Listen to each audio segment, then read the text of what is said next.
And so it is my pleasure to introduce Dr. Catherine Barber. She's a clinical psychologist at Ben Taub General Hospital and an assistant professor in the Menninger Department of Psychiatry and Behavioral Sciences at Baylor College of Medicine.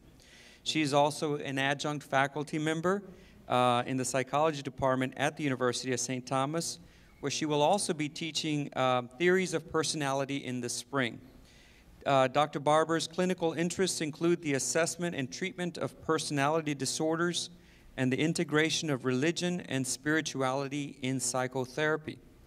Her extensive research has focused on forgiveness, expressive writing, and women's health. Dr. Barber and her husband, Michael, a psychiatrist, are members of St. Anne's Parish, where she is also a lector. So please help me to welcome Dr. Catherine Barber. Thank you very much. I'm very excited to be here today. And as he was mentioning, I usually give talks about personality disorders and relationship problems and so forth. And so it's really a pleasure for me to be speaking today about healthy relationships and what you can do to improve your relationships, navigate them, particularly with faith as your compass. One other thing I will mention, this is somewhat of a disclaimer. I am a therapist. And so I am going to be making some references to improvement of the self and to individual needs, but that will always be in the context of the relationship. Before we start, I want you to ask yourself a few questions. First of all, what is your fantasy of the perfect relationship? What is your strongest current relationship? And what makes that relationship work?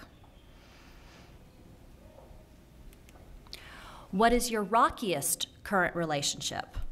And what makes that relationship difficult? And perhaps most importantly, what would you like to change about your relationships? My talk today is going to focus on several aspects. I'll be defining some characteristics of successful relationships. I'll be talking about how to differentiate me issues from we issues.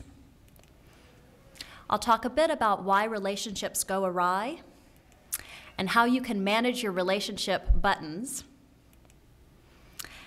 And I'll be discussing how to practice forgiveness. Forgiveness really is a particular interest of mine. There's a lot of work in the psychological community that's being done on the benefits of forgiveness and how people forgive.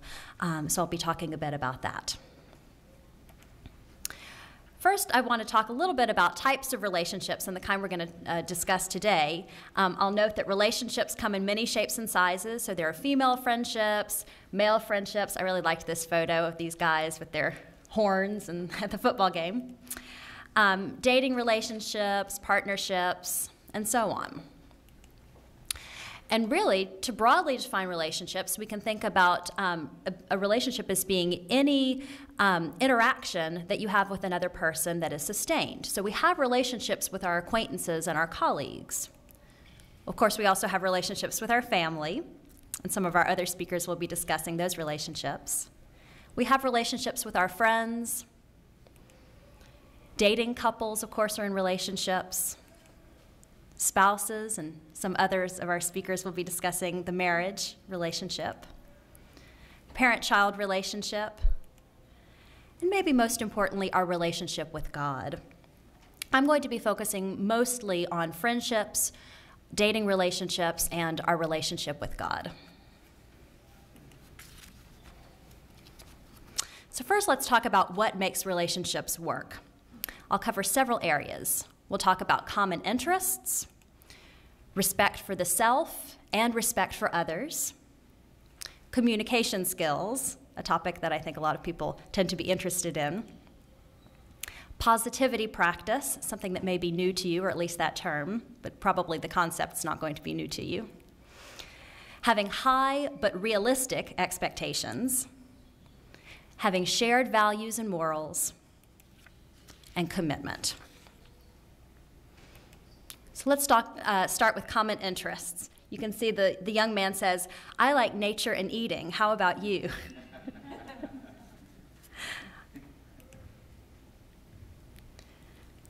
Even though opposites may initially attract, the long-term success of a relationship will depend, at least in part, on how much two people have in common.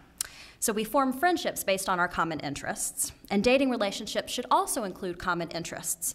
Otherwise, sometimes boredom or conflict can set in. So I want you to currently pick a relationship that you are currently in, and sort of imagine that relationship in your mind, and ask yourself, what do you enjoy doing together? How often do you do something together? How often do you share activities? And what are these activities like? Are they high quality? Are they mostly passive activities like watching television together? Or do they include some mix of active activities as well? Do you tend to try new things together? Are you both adventurous? You know, you and your friend, or you and your boyfriend or girlfriend? If not, is that okay with both of you? And how often and in what manner do you compromise on activities? People who spend time together tend to become closer, especially whenever they're sharing an activity that they both find interesting. So when two people in a relationship differ in some of their interests, and they should, it's important to have different interests, compromise and turn-taking is very important. It's also important not to rely solely on one person for all of your entertainment and all of your other kinds of emotional needs. You know, Father Nesty was referring to this aspect of kind of looking to one person to solve all your problems or meet all of your emotional needs.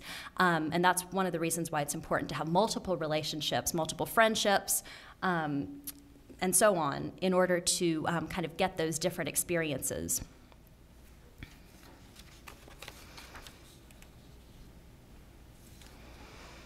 Respect for yourself and respect for others is absolutely a cornerstone of relationships.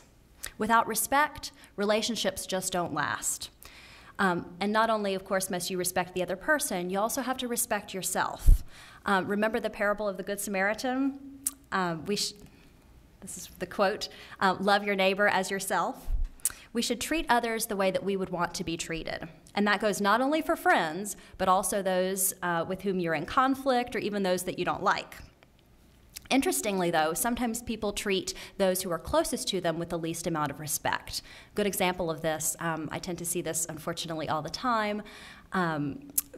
Two close friends, or maybe two colleagues, or even family members will be texting somebody else, or twittering, while they are having a conversation, something that you would certainly never do if you were with your boss or with somebody else who was in a position of authority. We tend to treat people who are closest to us sometimes with less respect than we would treat those who we have a more formal kind of relationship with. And respect involves many different components. It involves being fair to yourself and to the other person, really taking into account what does the other person need, and not just what do I need. It involves being truthful about yourself, truthful about your feelings, not making excuses. It certainly involves empathy, being able to put yourself into the shoes of the other person, take their perspective, imagine how he or she feels. It involves being mindful of your values and not compromising your values, and certainly balancing your own needs with other people's needs. Now, in terms of communication, the goal of communication really is not just to get your needs met, but also to maintain and keep the relationship healthy while also maintaining your self-respect. Now, interestingly, a lot of couples therapy focuses exclusively on communication skills, and as we're going to see, there's more to a good relationship than communication. And in fact, healthy relationships do sometimes involve lack of communication or lapses in communication, but nonetheless, having good communication skills really can help you navigate a relationship. Now, people communicate in various ways, and so I've listed some communication styles. Perhaps you'll be familiar with some of these.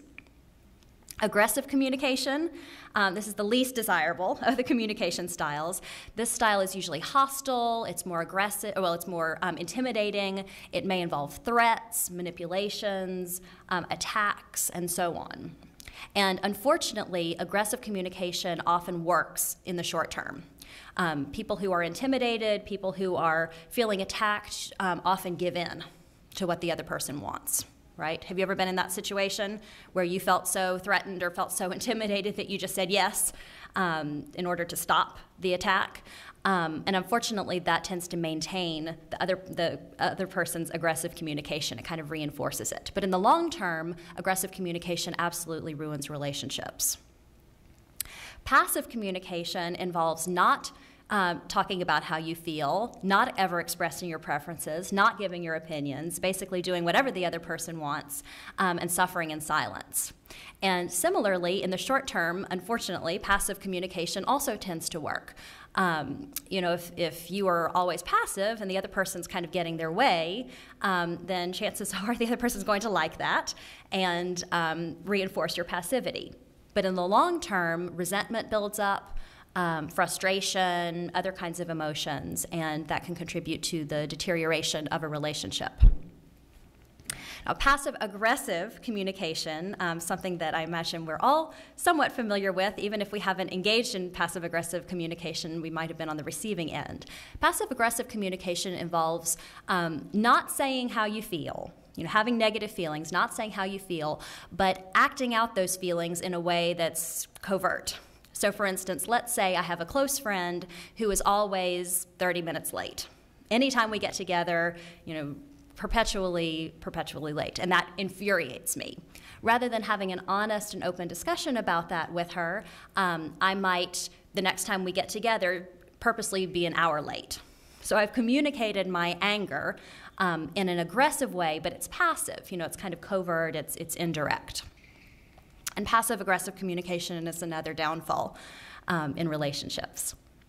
The most desirable form of communication is assertive communication. And assertive communication involves expressing your thoughts and feelings clearly while respecting the other person. So it's being able to say, I feel such and such, without saying, you make me do this, or you're bad because of this, and on and on.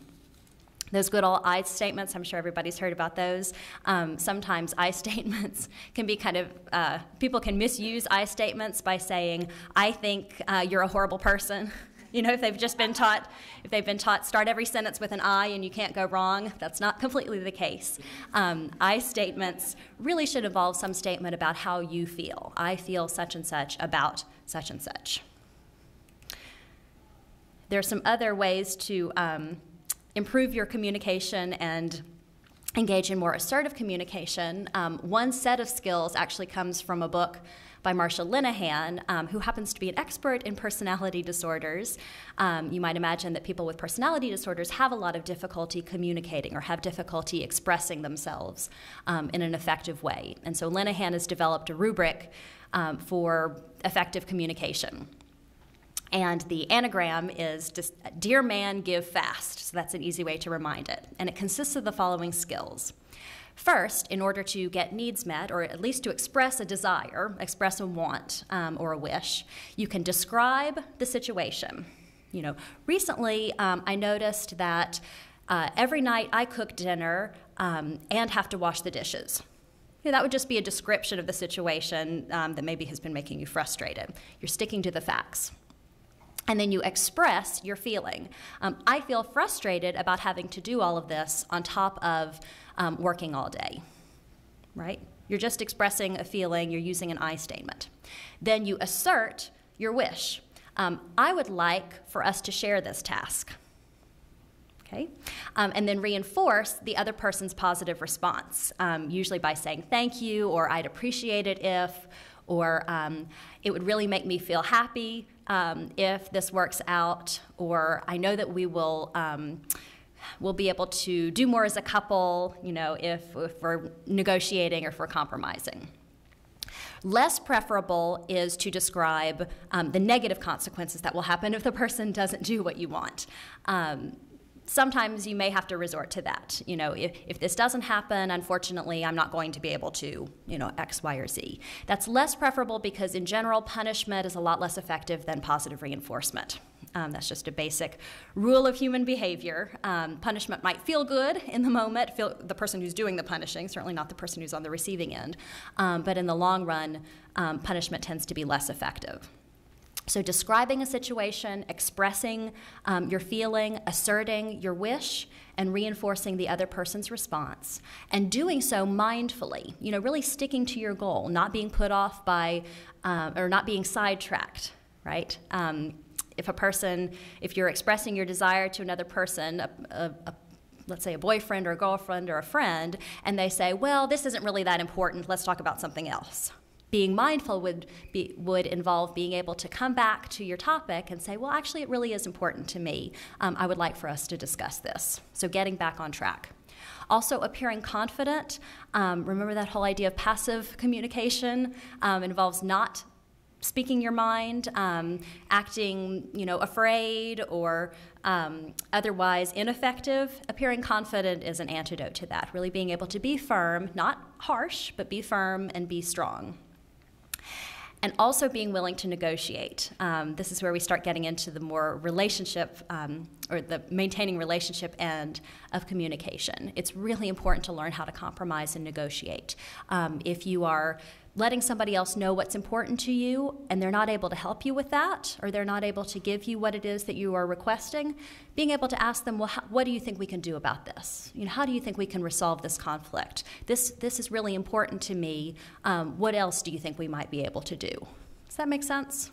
Okay, great. So if we only paid attention to our needs, if we only were assertive and communicated our needs all the time, what might happen to the relationship?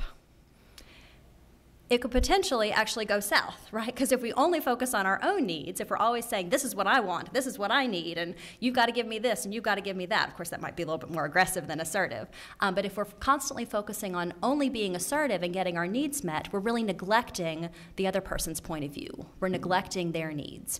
And so it's important to balance trying to get your own needs met with keeping the relationship. And the give skills are actually related to keeping the relationship. That involves being gentle in your communication, being interested in the other person's perspective, validating the other person's perspective, not using yes but communication, but instead truly empathizing, truly putting yourself in their shoes. And also using an easy manner, not engaging in those aggressive tactics that I've already discussed. And finally, whenever you are communicating, it's important to really maintain your self-respect. It's very possible to be assertive to your own detriment. So you want to make sure that you stay fair, that you not engage in overly apologetic behavior, like apologizing for even wanting something or for something bothering you, if it truly does bother you, or apologizing for being alive. You'd be surprised at how many people apologize just at the drop of a hat. So appropriate apologies, where you really have done something that has hurt the other person. You recognize, hey, this was a fault of mine, I want to try to make up for it. That is certainly helpful in a relationship. But constantly apologizing for all behavior tends to be distancing to the other person. Sticking to your values, we're going to talk a little bit more about that in a moment, and being truthful.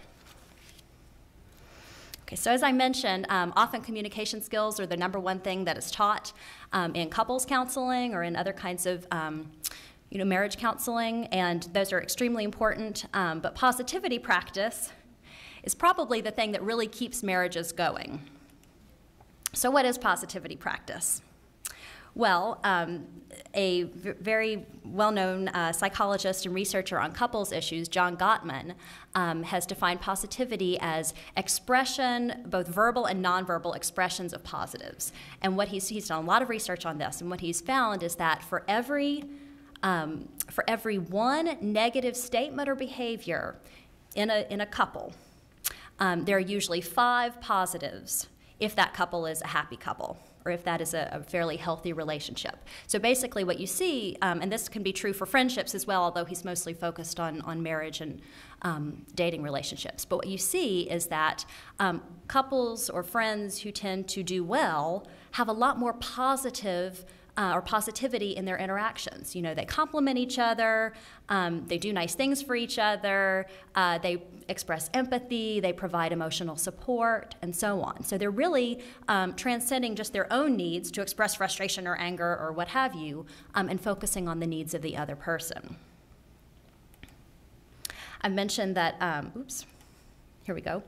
Both verbal and nonverbal behavior are important. Sometimes it's not just what you say, it's how you say it. And if you only say positive things and then never really back those things up with positive behaviors, then your verbal statements really ring pretty hollow. And you can think about positive gestures or other instances of positivity as being like deposits in an emotional bank account. So the more positive stuff you put in there, the more you're going to have to draw on in hard times.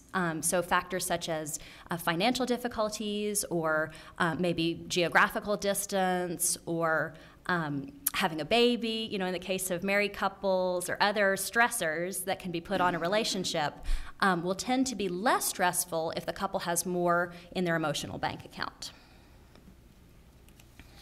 Okay, now, some questions.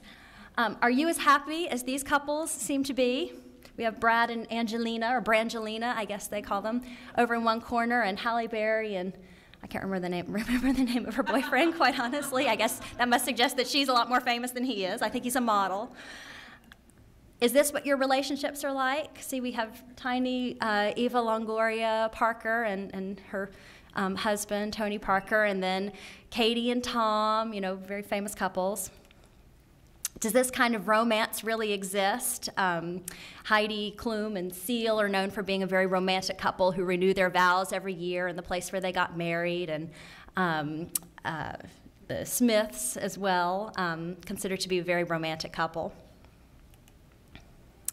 Well, yes and no. My guess is that these couples who are really glamorized in the tabloids and the media and so forth probably aren't quite as happy as they're often portrayed as being. But also, it's important for us to take a look at whether our ideals about relationships or our fantasies of relationships really are realistic. Sometimes people's expectations for their friendships, for dating relationships, are extremely unrealistic, and they're often heavily influenced by the media. So movies and TVs, you should probably know, provide very one-sided views of relationships, where everything is resolved in 30 minutes and the couple never talks about where they're going to go for dinner or how they're going to manage expenses or any of those other factors that can cause arguments in relationships. And oftentimes when our real relationships don't live up to this fantasy ideal, we become very disappointed. So it's important to have realistic expectations for your relationships. They will involve disagreements, they will involve conflict, and things don't always work out well.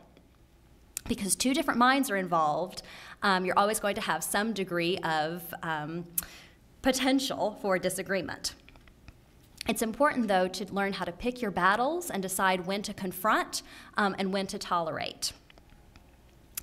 So, for instance, you may decide that it really is important, going back to my original example, it really is important for you to be sharing some kind of responsibility. Let's say you and your roommate, you tend to do all of the housekeeping for your apartment or for your dorm, and the other person kind of gets off scot-free. If it's really important for you to be sharing some of that work, have a conversation about it. If, on the other hand, it's just a matter of your roommate generally helps out with everything but occasionally leaves their socks on the floor, you may choose that that's something that you are just going to learn to tolerate. Another thing from Gottman's research is that happy couples tend to have high standards for their relationships early on and don't tolerate really bad behavior.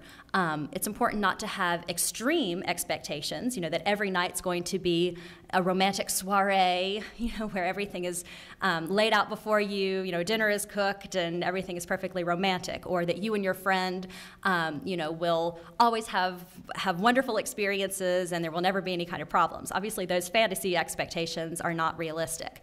But if you set your standards high early on, then you're going to be less willing to tolerate problematic behavior. And it's that early tolerance of very problematic behavior that builds up a lot of resentment and eventually disillusionment.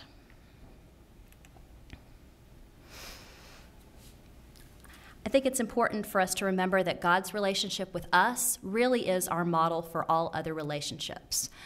So how we are with God, God's love for us really should be what we imbue our relationships with other people with. It can be a template for our relationships. And that leads me to talking about values and morals. Clarifying and discussing your values early on in a relationship can help you determine compatibility. So if two people really have very different values, very different goals and morals, it's going to be harder for them to navigate that relationship later on. And specific faith beliefs may or may not need to be similar for a couple to be satisfied. For some partners or some couples, being of the same religious faith is extremely important. And that's just how it is, and they're not going to be satisfied with somebody from a different faith background. For other couples, they may have to share certain elements of faith, but some of the other specifics might not have to be in common for them to be satisfied. The important thing is to have a conversation about that very early on, particularly in dating relationships. This can happen in friendships as well, but usually it's more relevant to dating relationships. So being able to talk about, what are my beliefs? What are your beliefs? How are these similar? How are they different? What about the differences? How are we going to navigate those differences? How do you feel about this, and how do you feel about that? With regard to various religious practices. How a couple views and handles faith differences really will affect their relationship. And remember that God is your compass. We love because He loved us first. Our love for each other comes from God's love for us. And you can use that as a reminder of how you should treat each other. Now, commitment. I loved looking for pictures online to illustrate older couples who have been together for a long time. But interestingly, this may say a lot about our current society. As I was typing into Google Images, various terms like happy adult couple or male friendship and so forth, I kept getting blocked by my computer blocker over and over and over again as being a sexual term or sexual concept. Again, I think that says a lot about how a lot of our language and concepts in our society have come to be sexualized, and that's really not what I was looking for. I was looking for commitment. It's helpful to ask yourself, who are your relationship role models? Who in your life would you consider to be a true model of commitment? And in terms of your current relationships, how would you describe your investment in your relationship? Is it strong? Is it weak? Have you made a commitment to see it through in good times and in bad? If things go wrong, do you reinvest in that relationship? And are you willing to work hard to make your relationship successful? Because relationships are not easy. They do require quite a bit of work. And importantly, are you a commitment phobe? Do you have a fear of commitment? And if so, why? There are lots of reasons why people might fear relationships or fear making a commitment. They may have a fear of rejection or disappointment. They may worry that if their relationship, if they make a commitment and then something goes wrong, then it will be extremely disappointing and they may feel rejected. They may also have an expectation of failure. Sort of a fear of failure. And if they're afraid of failure and there's a possibility of failure, then might as well not make a commitment in the first place. Many people with models of failed relationships or multiple models of failed relationships develop a fear of commitment. So as Father Nesty was describing, a child who maybe has had multiple examples of parental relationships that have gone awry may develop this idea that my relationship's not going to work out just like my parents' relationships have not worked out. People's need for novelty can be another factor. That's the whole not wanting to be tied down phenomenon. I always need something new. I always need something exciting, and I don't feel like I can get that from just one person. And sometimes a lack of emotional maturity or readiness can really lead to this. Problems with attachment. Having a secure attachment versus an insecure attachment really can go a long way towards determining if a person is ready to make a commitment. All right, so me or we? Many relationship concerns involve something called transference. So for those of you who have taken an abnormal psychology class or maybe a class on counseling, you probably know what transference is. Transference is essentially treating another person or treating a relationship similarly to another relationship that one has been in. We often see this in therapy, where a person in therapy will come in and kind of act towards the therapist the way they, or imagine that the therapist is the way that their parents are, for instance. But we actually do that in a lot of our relationships. We sort of bring all of our memories and expectations and desires and dreams and problematic experiences and so forth and sort of project them on to the other person. So it's important to be aware of that and to ask yourself, what early life issues of yours are unresolved? You know, are there things that happened earlier in your life that you really need to understand better before you start a relationship or in the midst of a relationship? How do these issues creep into your current life? You know, if you grew up in a family where everybody was very perfectionist and you were expected to be a perfectionist too, you may be bringing those perfectionistic expectations and ideals into your current relationship, and that can get in the way. And how do these early life issues affect your relationship?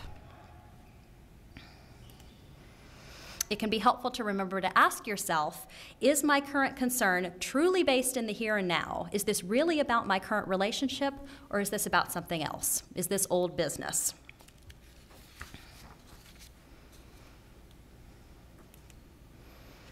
So with that in mind, let's talk about relationship trouble. Why do relationships go awry? Well, there may be a poor fit. Remember, if you don't have enough in common or enough shared interests with another person, it can be difficult to sustain that relationship. Similarly, if your goals and values are too different, you may be a poor fit. If you have a true lack of skill, either in communication or empathy and other prerequisites for relationships, then you may have difficulty sustaining that relationship. Also, having done insufficient work on yourself, not being aware of what your hot buttons are, you know, the things that tend to set you off. I'll talk more about that in a moment. Can cause you to act out a lot of those issues in your relationship and cause it to suffer. And then there's this concept, again from Gottman, of the 4 horsemen of the apocalypse, or the 4 horsemen of relationship apocalypses.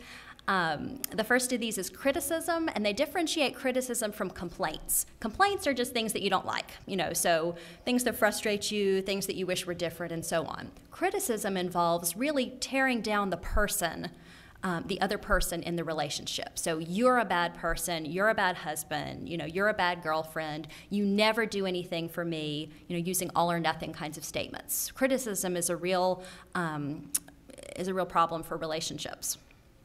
Similarly, contempt involves treating the other person as despicable, not respecting them, engaging in hostility, sarcasm, being very disdainful. So contempt is sort of the behavioral, in my mind, it's the behavioral equivalent of verbal criticism.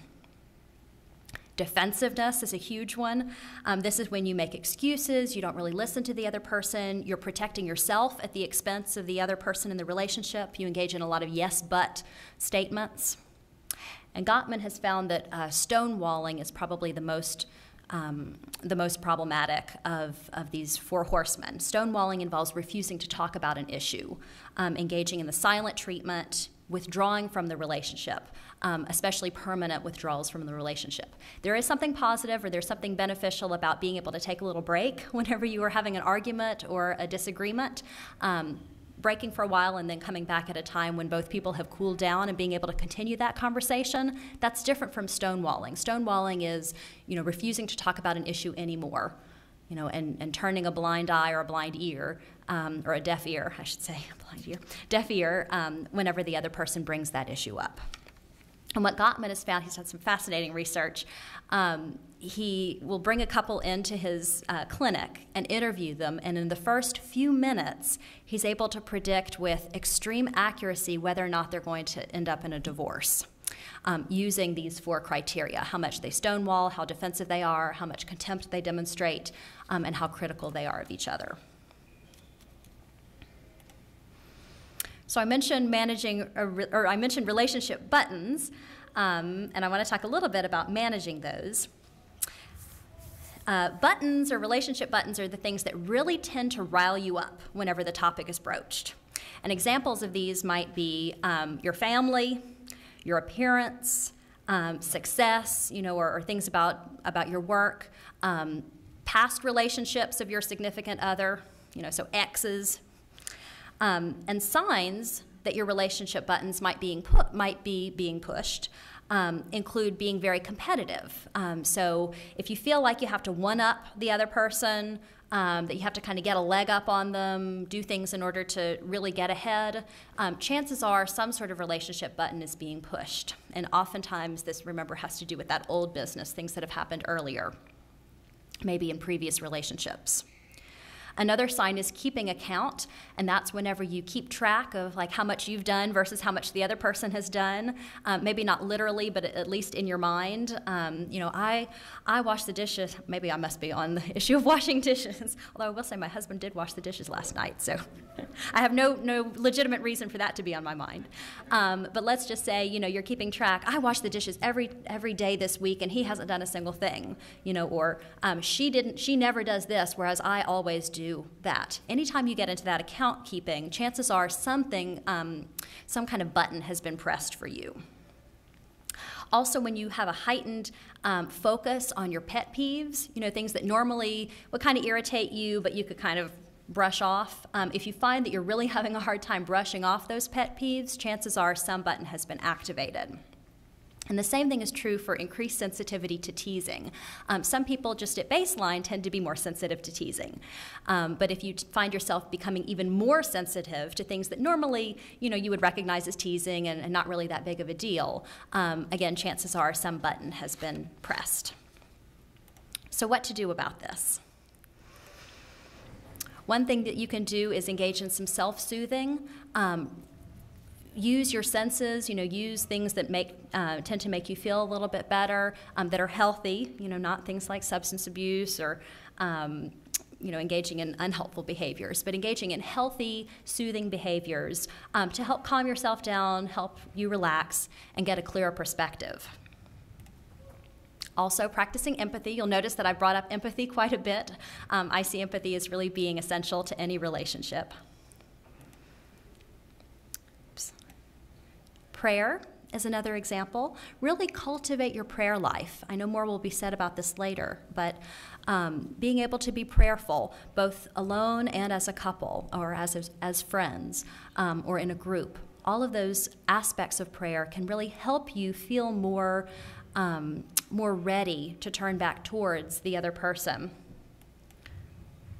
And turning toward really involves acting the opposite way of how you feel. Rather than withdrawing, moving towards. If you feel angry about something that the other person has done that has triggered a button for you or that's pressed a button for you, rather than withdrawing and isolating, turning towards them, having a conversation about it, or maybe just doing something completely unrelated to the hot button in order to recultivate that relationship. And you can combine those two, prayer and turning toward, by going to church together, praying together, volunteering together, doing anything that really cultivates your spiritual life as a couple or as friends. Practicing gratitude is another good one. Anytime you're thinking, oh my goodness, there's so much wrong with my relationship and how am I ever going to manage, trying to focus on what are the good things about your relationship, what are your blessings, what are you grateful for, and even practicing gratitude with the other person, saying thank you, telling them what you appreciate about them. Sometimes child therapists or probably pediatricians and others as well, teach parents about something called labeled praise. Have you all ever heard about this? I see a few nods. Labeled praise involves praising something specific that the person has done that you appreciated. So not just saying good job or nice work, but really I appreciated how you did such and such. And engaging in some self-work, really asking yourself, what do I need to do to change? Not focusing so much on what the other person needs to do, because even in a very close relationship, you can't control the other person. You may think that you can, or you may wish that you can, but you can't. Every person has to choose his or her own behavior. So focusing on what you can do to make things better and what you can do to change, and is this issue something that you can change, or is it just something that you need to be aware of within yourself? And now forgiveness. I really like the picture of the man offering a token, I suppose, of apology to his significant other. As I mentioned, a lot of work has been done on the benefits of forgiveness, not only for relationships. I mean, forgiveness certainly is essential for a healthy relationship, but also for mental health. Lack of forgiveness is often associated not just with anger, but even with depression and anxiety. So people who have been holding grudges for years tend to be more depressed and more anxious than people who are able to let their anger go.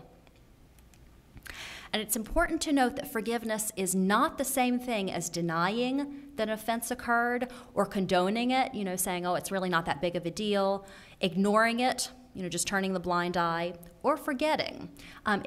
The expression forgive and forget can be true. It can be important to forgive something and then move on and forget about it. But forgiveness itself doesn't necessarily imply forgetting, particularly when the offense or the behavior that the other person engaged in towards you is something that would be a sign of how the relationship's going to go from now on. So being able to kind of keep in mind, oh, this is something that could potentially happen again, I just have to be alert to it or aware of it, may be important. And remember that Jesus taught us to forgive as God forgives us. Do you do that? Do you practice forgiveness with as much magnanimity or as much benevolence as God forgives you? I think this is an excellent example of the goal of forgiveness or our ideal of forgiveness, but how challenging that is. Because we really are talking about unconditional forgiveness. That a person, that you must only express sorrow and a desire to change in order to be forgiven. So how can you start to forgive? Well, forgiveness is a process. It's not just a single event. It may be ongoing. There may be multiple instances where you have to remind yourself, yes, I am forgiving this. Not just I have forgiven it, but I am forgiving what happened, or I'm forgiving the other person. Forgiveness requires acknowledging your negative feelings and owning them. If you just stuff your feelings, if you say, oh, no, I don't feel angry about that, or I'm not going to think about it, I'm not going to feel it, chances are you're not really fully processing your emotions. And it's going to be very difficult, therefore, to let go of them. They tend to go underground and then come out in various ways, including passive-aggressive behavior. So being aware of your unpleasant emotions, anger, sadness, frustration, anxiety, and so on, and really accepting responsibility for those emotions, knowing where they come from. Forgiveness involves a choice to let go of the understandable desire for restitution or revenge. Now, of course, we like to think that we have all transcended some of our base desires, and hopefully, for the most part, we do. But nonetheless, part of being human is having some of these base instincts, right? So if somebody hurts us, wanting to take revenge or wanting to obtain some sort of restitution or maybe wanting to withdraw, all of those urges really are normal and they are natural. But if we act on them, certainly they're going to be harming our relationships a lot more than doing them any good. So understanding that our desire for revenge, our desire for restitution is understandable, but choosing to transcend that, choosing to let go of that desire and really move towards something more positive. As your negative feelings are worked through and relinquished, then compassion and empathy can take their place. There's some debate in the psychological community, and certainly maybe much more debate in the psychological community than in the in religious or spiritual discussions about whether positive feelings have to take the place of negative feelings in order for forgiveness to occur. Like, do you really have to feel compassion and empathy towards the other person in order to have forgiven them, or can you just feel neutral? I think the jury's still out, but I think for the most part, the goal is to replace those negative feelings with some sense of compassion and empathy, not necessarily liking the other person. You don't have to love the person who hurt you if that's somebody that you don't plan on continuing having a relationship with. But at the very least, having compassion towards them, being able to take their perspective, understand why they might have acted that way, not liking it, not approving of it necessarily, but at least empathizing is very important. And similarly, reconciliation with the person who has hurt you may or may not occur depending on the circumstances. Now, in close relationships, reconciliation may really be the goal, but that's not always the case. And forgiveness can occur even if you never see the other person again. This is important because sometimes people think, well, you know, I'm extremely angry at the person who mugged me. You know, I hate them. I feel anger towards them every day I get up. I can't stand what they did, and I keep thinking about it, right? Now, chances are you're never going to see that mugger again. You wouldn't want to be reconciled with them, right? You know, it wouldn't be safe for you to do so. So under those circumstances, forgiveness may involve just letting go of your negative feelings, letting go of your anger, understanding it, but letting go of it in order to be able to move on. And practicing some compassion for the person. That might involve something like imagining, you know, what horrible life circumstances must lead somebody to the desire to mug you, or mug another person. It's kind of easy to think about lack of reconciliation in stranger relationships, but lack of reconciliation in a close relationship is a much more kind of delicate and difficult topic, and it really depends on the circumstances of the individuals. Usually the goal, particularly in close relationships such as marriage and family and friendships, the goal really would be to reconcile, but keeping in mind that both people may need to change. And what about self-forgiveness? I have a strong interest in self-forgiveness as well. From a research perspective, I've actually done some work that suggests that people who engage in a lot of self-unforgiveness, who blame themselves for everything, who can't let go of minor shortcomings and, who really have a lot of excessive guilt, tend to be psychologically less healthy and tend to experience a lot of distress, about things that go wrong in their life. So I wanted to say a few words about self-forgiveness and its role in relationships. I do believe that healthy, which involves moderate and justified guilt, is part of a well-formed conscience. Guilt can move us to change our behavior for the better. It can help us learn from past mistakes. It creates a desire for reconciliation with God. So there's a lot to be said for guilt. Sometimes guilt gets a really bad rap, that we should get rid of all guilt and, then we'll never feel bad again and so forth. I think that's probably some of the individualist perspective that Father Dusty was describing. But healthy guilt really is quite, can be quite useful. But excessive guilt or misplaced guilt, feeling responsible for or guilty about things that are not actually your responsibility or that you have not actually done, these kinds of guilt are often associated with depression and anxiety, and certainly with relationship problems as well. It's hard to be in a relationship with someone who feels guilty about everything. It can be hard to connect with them. So once again, our relationship with God can serve as a compass for navigating self-forgiveness. Remember that God loves us and forgives us. All we have to do is express a desire for that forgiveness and a desire to change. And if we can keep that in mind, then it will become somewhat easier for us to practice forgiveness of ourselves. So in conclusion, relationships are hard work. At this point, that probably shouldn't be a newsflash to anybody. And the success of a relationship depends on the effort of both people. So not just the effort that you put into it, not just the effort that the other person puts into it, but that joint combined effort. And commitment, communication, and clarification of values are essential for building good relationships. And most of all, our relationship with God can be a compass for all other relationships, and so it's important to nurture it. Now, I do have a few thought questions. I know there's going to be a question and answer period. If anybody has a question, you're welcome to either take, I don't know if there are still microphones around, take a microphone, or if you want to write something down and pass that up, that's fine. But some things that you might want to think about and discuss amongst yourselves, if nobody has any questions for me, are the following issues. What strengths do you bring to your relationships, and what limitations do you bring? How do you typically try to resolve conflicts in your relationships, and does this work or does it not? Are you willing to let yourself be vulnerable with those closest to you, and do you make it safe for others to be vulnerable with you? And what role does your faith play in your relationships, and do you invite God in?